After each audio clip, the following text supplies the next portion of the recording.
India live TV, सच सबसे आगे। दोस्तों, मैं बात हफीज हूं। भारतीय जनता पार्टी जो सरवाइव कर रही है, भारतीय जनता पार्टी जो जिंदा है, शायद उसके पीछे गोदी मीडिया का सबसे बड़ा हाथ होगा। ये मैं इसलिए कह रहा हूं कि आपको जान के हैरानी होगी, क्या सिर्फ गुजरात में चुनाव था? क्या सिर्फ गुजरात के ही चुनाव के परिणाम आने थे? गुजरात के साथ हिमाचल प्रदेश का भी चुनाव हुआ, गुजरात के साथ एमसीडी दिल्ली का भी चुनाव हुआ, गुजरात के साथ कई राज्यों के उपचुनाव भी हुए, कई विधानसभा उपचुनाव हुए, लोकसभा मैनपुरी का उपचुनाव हुआ। लेकिन गोदी मीडिया ने आपको सिर्फ और सिर्फ गुजरात के ही परिणामों को बहुत बड़ा चढ़ा के बताया और हर वक्त दिखाया, ताकि मोदी इमेज और मोदी मैजिक जो है वो बरकरार रखने में गोदी मीडिया अपना काम कर सके। लेकिन भाजपा का क्या हाल हुआ आप जानते हैं? गुजरात छोड़कर सारी जगह, लगभग सारी जगह भारतीय जनता पार्टी हारी है। लेकिन फिर भी मीडिया ने वो पूरे चुनाव के परिणामों को छुपा ही दिया है, गुजरात के परिणाम के नीचे दबा दिया है, और कोई ये कहने को तैयार नहीं है गुजरात भी कैसे जीते हैं। हंसराज मीना ने लिखा है और बहुत से लोगों ने लिखा है कि बीजेपी हिमाचल हार गई, दिल्ली में एमसीडी में हार गई जहां 15 साल से थी, राजस्थान उपचुनाव हार गई, छत्तीसगढ़ उपचुनाव हार गई, उड़ीसा उपचुनाव हार गई, गुजरात को छोड़कर मैनपुरी संसदीय सीट हार गई, खतौली उपचुनाव हार गई। गुजरात को छोड़कर बीजेपी सभी जगह पर हार गई। लेकिन मीडिया आपको सिर्फ गुजरात ही दिखाएगा। भाजपा मुक्त भारत होता जा रहा है, पर गोदी मीडिया इतने सारे चुनावी परिणामों को एक तरफ रख के, जहां बीजेपी को शिकस्त का सामना करना पड़ा है, बुरी हार का सामना करना पड़ा है। एमसीडी 15 साल तक बीजेपी के पास था, दिल्ली का नगर निगम जो महानगर का नगर निगम है, वहां के वो चुनाव के बाद उसके हाथ से निकल गया। हिमाचल प्रदेश एक महत्वपूर्ण राज्यों में आता है, वो चुनावी परिणाम में बीजेपी के हाथ से निकल गया। लेकिन बीजेपी गुजरात जीत गई। इसी में पूरी की पूरी भारतीय जनता पार्टी को फायदा पहुंचाते हुए गोदी मीडिया अपना काम कर रहा है। और यहां तक कि कोई बात नहीं कर रहा है खतौली में क्या हुआ, कोई बात नहीं कर रहा है कि किस तरह से रामपुर में मतदाताओं को रोका गया था, जिस सीट पे 75% मतदाता है। उपचुनाव जितनी जगह हुए हैं वहां पर रामपुर का उपचुनाव भारतीय जनता पार्टी जीती है, और एक बिहार में एमआईएम ने वोट काट दी है। और रामपुर में आपको मैंने इससे पहले भी दिखाया था, मतदान के दिन भी दिखाया था, कैसे मुस्लिम मतदाताओं को परेशान करके रोका गया, पुलिस का दुरुपयोग किया गया। वहां निरंतर लोग ये आरोप लगा रहे हैं। और उसके बाद भारतीय जनता पार्टी एक ऐसी सीट पर जहां 75% मुस्लिम वोटर है, वहां से पहली बार चुनाव जीत जाती है। इस पर चर्चा नहीं हो रही है, क्योंकि अगर होगी तो बेनकाब हो जाएंगे। लेकिन महत्वपूर्ण था, राजस्थान में इतने बड़े बड़े दावे ये कर रहे हैं कि राजस्थान में कांग्रेस के अंदर सब कुछ ठीक नहीं चल रहा है, फिर भी राजस्थान का उपचुनाव भारतीय जनता पार्टी हार जाती है। क्या आपको मालूम भी राजस्थान में उपचुनाव हो रहा था? क्या आपको मालूम है कि उड़ीसा में उपचुनाव हो रहा था? किसी को मालूम है कि किस तरह से मैनपुर संसदीय सीट जो है वहां डिंपल यादव ने बीजेपी से डबल वोट हासिल करके चुनाव जीता है? किसी ने आपको इसका जिक्र तक नहीं किया है। आपको यह तक नहीं मालूम कराया गया, ये नहीं बताया गया मीडिया के द्वारा कि छत्तीसगढ़ में भी एक उपचुनाव हो रहा है। आपको ये भी नहीं कहा गया कि एमसीडी में 15 साल के बाद बीजेपी अगर हार गई है तो कैसे दावा कर रही है कि वो महापौर अपना बना लेगी। ये सारी की सारी चीजें बहुत कुछ बताती हैं कि भारतीय जनता पार्टी की कोई आंधी नहीं आई है, बल्कि भारतीय जनता पार्टी की तबाही आई है। इस पूरे के पूरे चुनावी सीजन में जो परिणाम आए हैं, ले देकर एक चुनाव भारतीय जनता पार्टी एक राज्य जीती है और बाकी सब कुछ हार गई है भाजपा। पहले एमसीडी में भी भाजपा थी, हिमाचल प्रदेश में भी भाजपा थी, और गुजरात में तो भाजपा थी। सिर्फ गुजरात बचा पाई है। सारे लगभग उपचुनाव हिमाचल प्रदेश एमसीडी बीजेपी के हाथ से निकल गया। लेकिन साहब, ये मोदी मैजिक है, और गुजरात में जो प्रचंड जीत है वो मोदी जी का जादू है। गोदी मीडिया कहते नहीं थक रहा है। पुनीत कुमार ने भी लिखा है और 2 पोस्टर साझा किए थे जुबैर ने।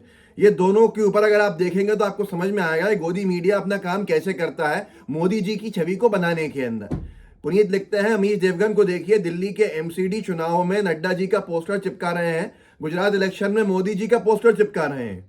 आप खुद देखिए कि अगर दिल्ली हार गई भारतीय जनता पार्टी, क्योंकि एक दिन पहले उपचुनाव का परिणाम आ रहा था, एग्जिट पोल्स ने दिल्ली के अंदर एमसीडी में आम आदमी पार्टी को जीतता हुआ दिखाया था और गुजरात में बीजेपी को जीतता हुआ दिखाया था। तो इन्होंने क्या किया, ये दोनों पोस्टर्स देखिए कि एमसीडी का जनादेश 2025 के लिए संदेश, सवालिया निशान है, आर पार की डिबेट करेंगे अमीश देवगन। और उसके अंदर क्योंकि एमसीडी बीजेपी हार रही थी, तो इन्होंने मोदी जी की तस्वीर ही वहां से हटा दी और जेपी नड्डा जी की चिपका दी कि ये हार का क्रेडिट जो है और जिम्मेदारी बीजेपी के अंदर जेपी नड्डा को जाएगी। लेकिन जहां गुजरात बीजेपी जीतती हुई दिख रही थी एग्जिट पोल में, न्यूज 18 में अमीश देवगन ने लिखा एग्जिट पोल का एग्जैक्ट विश्लेषण, और नीचे जो पोस्टर है कि किसे मिलेगा जनादेश, क्योंकि वहां गुजरात में बीजेपी को जीतता हुआ दिखाया जा रहा था अच्छे मतों से, तो मोदी जी की तस्वीर चिपका दी गई है। अब आप खुद बताइए कि इस तरह से सिर्फ और सिर्फ ताली कप्तान की है पर गाली कप्तान की नहीं है। इस पूरे के पूरे जो एक सिस्टम है उसके ऊपर चला जा रहा है। ये कोई कह नहीं रहा है कि मोदी जी ने खूब जम के प्रचार किया, एमसीडी में 6 मुख्यमंत्री उतार दिए देश के बीजेपी शासित राज्यों के, चाहे वो हिमाचल के मुख्यमंत्री हों, चाहे वो मध्य प्रदेश के मुख्यमंत्री हों, चाहे वो योगी जी हों, सब उतर गए। लेकिन उसके बाद भी भारतीय जनता पार्टी अपना किला नहीं बचा पाई। इसके ऊपर कोई चर्चा नहीं होगी। इस पर कोई चर्चा नहीं होगी कि राजस्थान जीतने के दावे करती है और उपचुनाव बीजेपी हार गई वहां से। इस पर कोई चर्चा नहीं होगी कि जेडीयू के प्रत्याशी को बीजेपी ने जो पीछे छोड़ा वो एमआईएम के कैंडिडेट के वोट कटने की वजह से छोड़ा। इसके ऊपर कोई चर्चा नहीं होगी कि लगभग सर्वाधिक सीट्स के ऊपर बीजेपी को फायदा आम आदमी पार्टी ने गुजरात में पहुंचा दिया वोट काट के, नहीं तो बीजेपी कहां जाती। पर चर्चा होगी कि गुजरात में बीजेपी की प्रचंड जीत हो गई। ये हैरान कर देने वाली बात है कि ऐसा चुनाव परिणाम आया है जिसके ऊपर बीजेपी को शोध करना चाहिए, बीजेपी को रिसर्च करनी चाहिए, चिंतन करना चाहिए, उनकी समितियां बैठनी चाहिए कि गलती कहां हो गई थी। अगर आप उपचुनाव को छोड़ भी दें जो लगभग बीजेपी हारी है, अगर हम 3 बड़े चुनाव देखें तो एमसीडी दिल्ली और हिमाचल प्रदेश और उसके साथ साथ गुजरात, ये तीनों जगह भाजपा का कब्जा था। और इन तीनों जगहों पर चुनावी परिणाम के बाद सिर्फ भाजपा कहां बची? गुजरात में। एमसीडी में भाजपा साफ हो गई और ऐसे ही हिमाचल प्रदेश में कांग्रेस जीत गई। कांग्रेस के 2 मुख्यमंत्री थे, अब 3 हो जाएंगे, भाजपा के 1 मुख्यमंत्री कम हो जाएंगे। लेकिन भारतीय जनता पार्टी ने बहुत बड़ा काम किया। तो ये होता है नरेटिव बनाना, ये होता है परसेप्शन बनाना। जरा इस खेल को आप भी समझिए और कम से कम बेनकाब करने के लिए लोगों को आगे तक इस वीडियो को बढ़ा के बताइएगा और सवाल जरूर पूछिएगा कि ये जीत है या इतनी बड़ी हार है, ये प्रचंड जीत है या प्रचंड हार है, किसको किस तरह से भ्रमित किया जा रहा है, इसे साफ समझ में आएगा। इस वीडियो को आगे बढ़ाइए, व्हाट्सएप ग्रुप्स होंगे उनमें शेयर कीजिएगा और साथ में लाइव टीवी को सब्सक्राइब भी कीजिएगा, बेल आइकन भी दबाइएगा ताकि आप जनता को बता सकें कि आखिर ये पूरा का पूरा खेल जो हुआ है वो किसके इशारे पे हो रहा है, गोदी मीडिया किसके लिए काम कर रहा है और गोदी मीडिया क्यों जहां हार रही है भाजपा उसका जिक्र नहीं कर रही है। और साथ में अगर बड़े जगह पे जहां चुनाव हारी है बीजेपी तो वहां नड्डा जी, मनोज तिवारी जी और दूसरे लोकल नेता वो जिम्मेदार हैं। लेकिन अगर गुजरात में जीती है तो ना मुख्यमंत्री जिम्मेदार है, ना पूर्व मुख्यमंत्री जिम्मेदार है, ना कोई लीडर जिम्मेदार है। सिर्फ और सिर्फ अगर कोई है